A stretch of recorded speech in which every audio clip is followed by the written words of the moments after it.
Monsieur le représentant du président de la République, mon grand frère, M. Ndim Dramé, Monsieur le secrétaire d'État au logement, M. Momata Alandaou, Mesdames, Messieurs les représentants des autres autorités, Monsieur le coordonnateur national du Plan Vert, très éminente et respectée autorités religieuses, confrériques et coutumières, honorables députés, Messieurs les représentants des corps diplomatiques et des partenaires techniques et financiers, distingués chercheurs et universitaires, chers responsables des organisations de la société civile, distingués invités à vos rangs, titres et grades, tout protocole observé.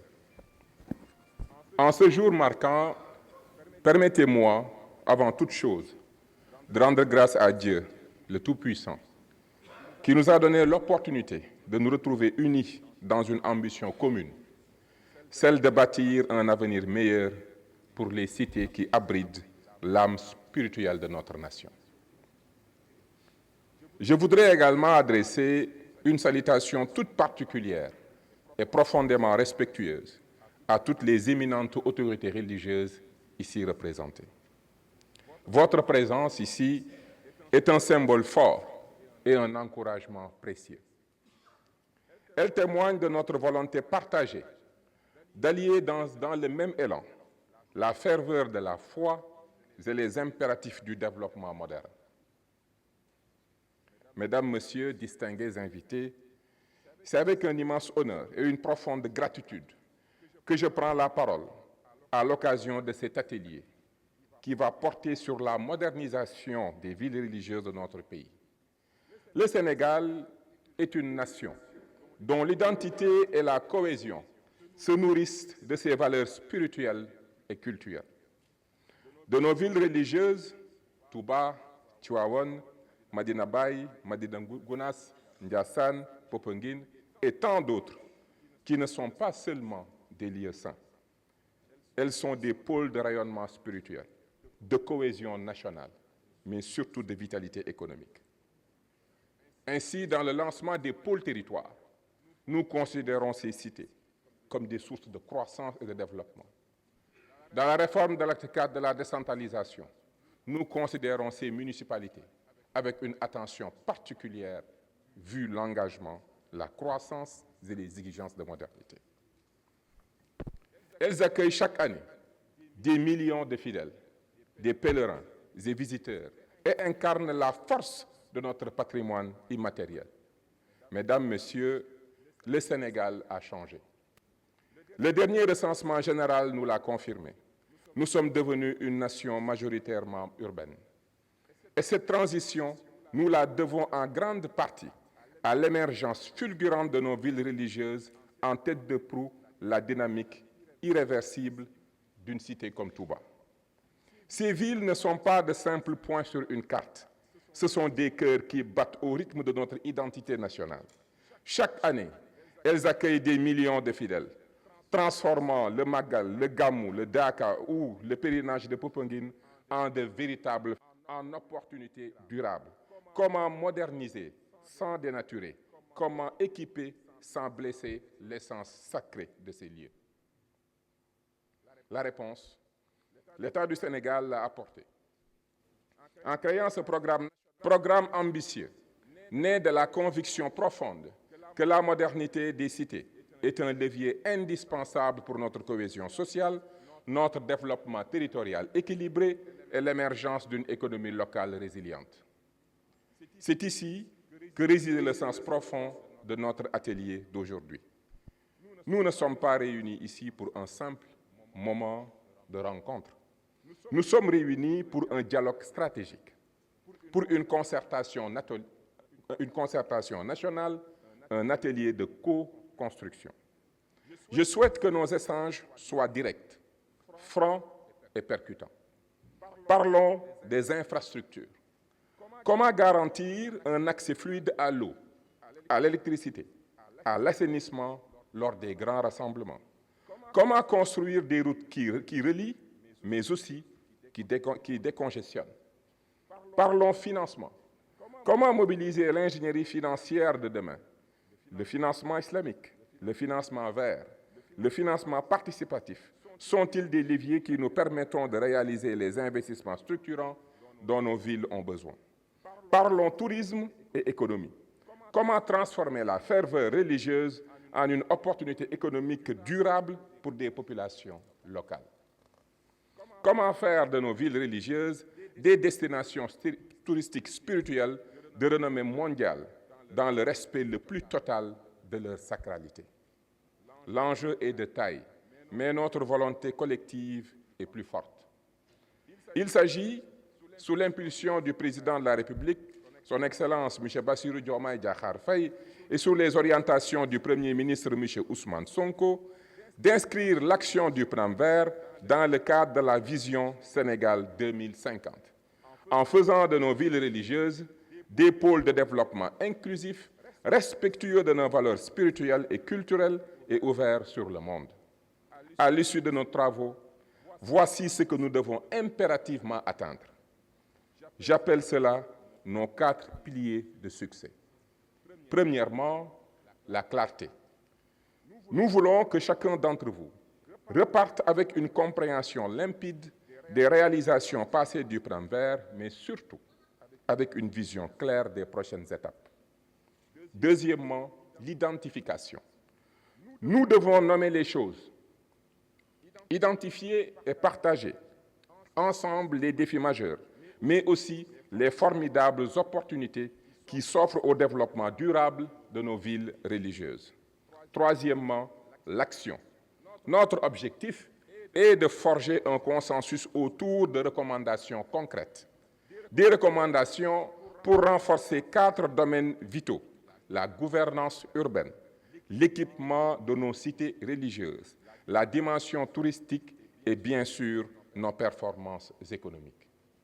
Enfin, le plus important, c'est l'impact. Toutes ces contributions, toutes vos idées, doivent alimenter directement le plan d'action opérationnel du Plan vert. Ce n'est pas un exercice théorique, ce sont les fondations de notre avenir commun. Mesdames, Messieurs, la modernisation des villes religieuses n'est pas une simple question d'infrastructure, mais c'est une question liée au développement économique, l'identité architecturale, la croissance urbaine et le cadre de vie. Elle est donc un levier stratégique pour la cohésion sociale, le tourisme religieux, l'économie locale et la projection internationale du Sénégal.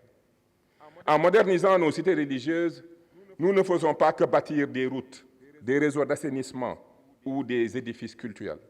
Nous renforçons l'unité nationale.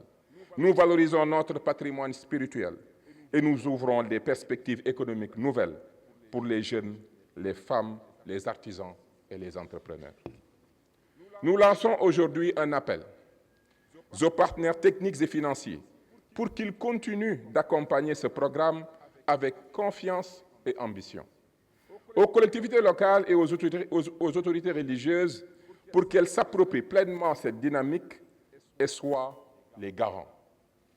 Aux universitaires et chercheurs pour qu'ils éclairent nos choix par des analyses rigoureuses et prospectives. À nous tous, enfin, que nous fassions de la modernisation des villes religieuses un projet collectif, inclusif et durable, fidèle à nos valeurs et tourné vers l'avenir. Mesdames, Messieurs, distingués invités, que les recommandations qui sortiront de cet atelier ne soient pas de simples vœux pieux. Qu'elle soit la feuille de route opérationnelle qui guidera nos actions dans les mois et les années à venir. Travaillons ensemble à faire de nos villes religieuses des modèles de modernité assumés, de durabilité environnementale et de prospérité partagée, tout en restant des bastions inébranlables de la foi, de la paix et de la cohésion sociale. C'est le vœu que nous formulons pour le Sénégal, un Sénégal où la spiritualité et le progrès marchent main dans la main. Je vous remercie. C'est avec un immense honneur et un profond sentiment de responsabilité que je prends la parole pour vous souhaiter la bienvenue à cet atelier d'échange sur la modernisation des villes religieuses.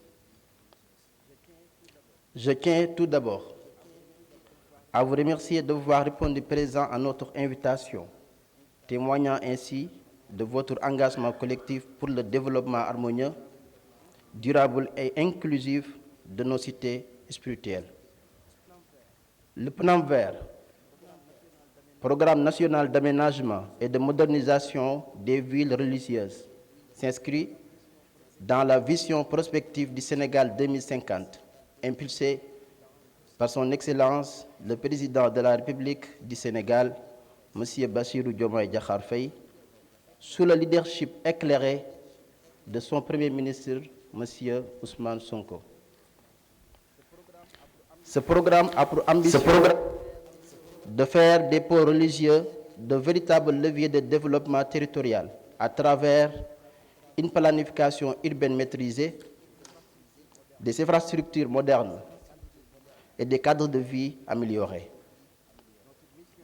Notre mission est de préserver le patrimoine spirituel et culturel des villes religieuses, tout en favorisant leur modernisation pour répondre aux normes de durabilité sur le plan social et environnemental. Dès lors, plusieurs actions structurantes ont été engagées dans le cadre du programme. La réhabilitation d'édifices religieux, l'aménagement paysager, la mise en place d'équipements publics et la valorisation du tourisme religieux. L'atelier que nous réunit aujourd'hui revêt une importance particulière. Il a pour objectif de favoriser un dialogue ouvert et constructif entre l'État, les guides religieux, les collectivités et les techniciens et les partenaires. Nous voulons, à travers ces interventions, partager les expériences. C'est pourquoi le Plan Vert s'engage résolument vers des pôles spirituels modernes et la continuité pour que chaque ville religieuse devienne un modèle d'équilibre entre tradition et modernité. Permettez-moi enfin de remercier chaleureusement Monsieur le ministre Moussa Balla Fofana pour son leadership, son appui constant et sa vision claire d'un aménagement du territoire au service de la cohésion nationale. Je remercie également nos partenaires institutionnels, nos partenaires techniques et financiers, nos guides religieux, nos experts et tous ceux qui, de près ou de loin, contribuent à la réussite de ce noble programme. À toutes et à tous, je nous souhaite de fructueux échanges et une excellente participation à cet atelier. Tous pour un Sénégal souverain, juste et prospère. Merci pour votre invitation.